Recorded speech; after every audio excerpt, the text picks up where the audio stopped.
Hello दोस्तों, exam warrior channel पे आपका स्वागत है। आज हम पढ़ने जा रहे हैं हिंदी के वर्णमाला चैप्टर से कुछ इम्पोर्टेंट टॉपिक्स, जैसे अघोष और सघोष क्या होते हैं। देखिए, ये दो डिवीज़न है, मतलब दो प्रकार हैं जो इस बेसिस पे किया गया है कि जब इनका उच्चारण हो तो हमारे स्वर तंत्रिका जो होती है उनमें कंपन होता है कि नहीं होता है। जैसे कि अघोष वो शब्द होते हैं, जब हम उसका उच्चारण करते हैं तो हमारे स्वर तंत्रिका में कंपन नहीं होता है, बिल्कुल सिंपल तरीके से वो बोला जाता है, तो उसे अघोष कहते हैं। अब अघोष में आते कौन कौन से हैं, तो जितने भी वर्ग हैं हमारे, उसमें प्रत्येक वर्ग का जो प्रथम वर्ण है और द्वितीय वर्ण है, ये हमारे अघोष होते हैं।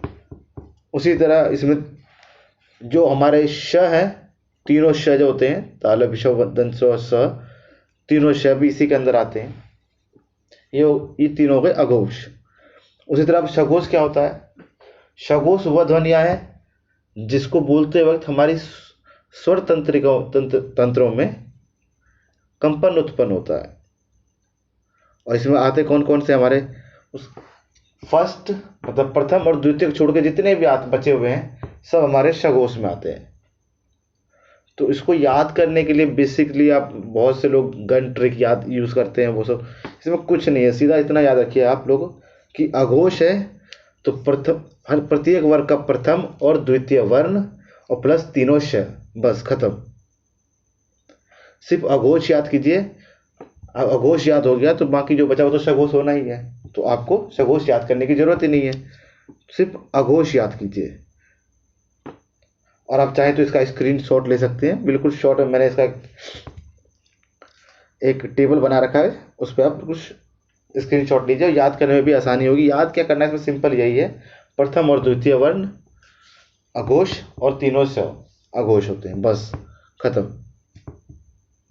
इसी तरह हिंदी वर्णमाला में एक डिवीजन और किया गया है वर्णों का, जिसे हम कहते हैं अल्प प्राण और महाप्राण। यह किस बेसिस पे किया गया है? जिस प्रकार अघोष और सघोष में क्या था, स्वर तंत्र में कंपन के ऊपर था, लेकिन इसमें क्या है, अल्प प्राण और महाप्राण में जब हम बोलते हैं तो हमारे मुंह से वायु बाहर आती है, मतलब हवा बाहर निकलती है। तो जिससे जिस वर्णों को बोलने में वायु कम मात्रा में निकलती है तो उसे कहते हैं अल्प प्राण, और जब कोई वर्ण बोलते हैं और वायु ज़्यादा बाहर निकलती है तो उसे कहते हैं महाप्राण। तो अल्प प्राण देखिए, जैसे डेफिनेशन दिया हुआ है, प्राण का अर्थ वायु है और इनके उच्चारण में फेफड़ों से बाहर निकलने वाली वायु की मात्रा कम होती है, तो इसे अल्प प्राण कहते हैं। अब अल्प प्राण में क्या क्या आते हैं? सबसे पहले प्रत्येक वर्ग, जितने भी वर्ग हैं उसके प्रथम, तृतीय और पंचम वर्ण, मतलब पहला, तीसरा और पांचवा वर्ण जो है वो अल्प प्राण है। इसके अलावा य, र, ल, व, ये सब अल्प प्राण में आते हैं। उसी तरह महाप्राण क्या हुआ?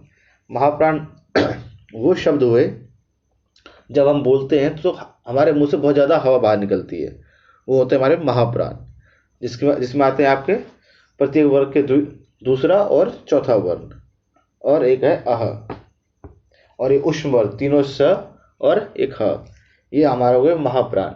और आपको अगर ऐसे बोलने में मतलब याद करने में भी दिक्कत हो, अगर कोई पूछ भी ले कि महाप्राण अल्प प्राण क्या होता है, तो अब जब भी कोई शब्द बोले, जैसे श बोल रहे हैं, तो मुंह पे हाथ रख के देखिए, आपको मतलब एक महसूस होगा कि हवा ज़्यादा बाहर निकल रहा है, हवा कम बाहर निकल रहा है, तो उससे भी आप जान सकते हैं। नहीं तो आपको इसको याद करना है, तो इसको सिंपल याद करने का तरीका क्या है?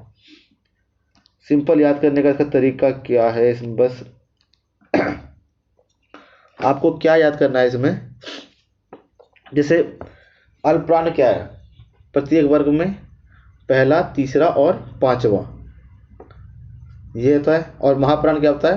प्रत्येक वर्ग में दूसरा और चौथा। तो आप अल्प प्राण याद मत कीजिए इसमें, क्योंकि तीन आते हैं, तो उससे बढ़िया आप महाप्राण याद कीजिए। दूसरा और चौथा वर्ण क्या हो गया आपका? महाप्राण हो गया, और तीनों श और एक ह, सिंपल इतना याद कीजिए। इसके अलावा जो बचता है वो अल्प प्राण है, खत्म बात। दूसरा और चौथा और तीनों श और ह, ये याद करने के लिए आपको इसलिए कह रहा हूँ क्योंकि तीनों स और ह जो है ना आपका वहाँ अघोष में भी आया था, तो एक कॉमन टाइप में हो जाएगा, तो आपको याद करने में भी आसानी होगी और आपको याद भी रहेगा। तो ये हो गया दो चीज़ें। मैं वीडियो ज़्यादा लंबी नहीं करूँगा, छोटे छोटे टॉपिक्स मतलब पढ़ाऊँगा। और ये जो मैंने वीडियो बनाया स्पेशली मैं कांस्टेबल को देखते हुए, यूपी कांस्टेबल की जो भर्तियाँ आने वाली हैं उनको देखते हुए बना रहा हूँ। और इसमें मेनली कांस्टेबल में जो क्वेश्चन आते हैं वो आते हैं सतही तरीके से आते हैं। बेसिक जो डेफिनेशन वगैरह होती हैं, बिल्कुल बेसिक बेसिक सवाल आते हैं। इसमें आपको ज़्यादा डीप नहीं पढ़ना होता है, बस बेसिक आपको सबकी नॉलेज होनी चाहिए और आपका काम हो जाएगा। तो अगर आप यूपी कांस्टेबल की तैयारी कर रहे हैं तो आप जुड़ सकते हैं इस चैनल से। और हमारे अब वीडियो अच्छी लगे तो सब्सक्राइब लाइक करें हमारे वीडियो को और सब्सक्राइब करें चैनल को, ताकि जितने भी हम नए नए वीडियो बनाएं उसका नोटिफिकेशन आपको अप टू डेट मिलता रहे। धन्यवाद दोस्तों।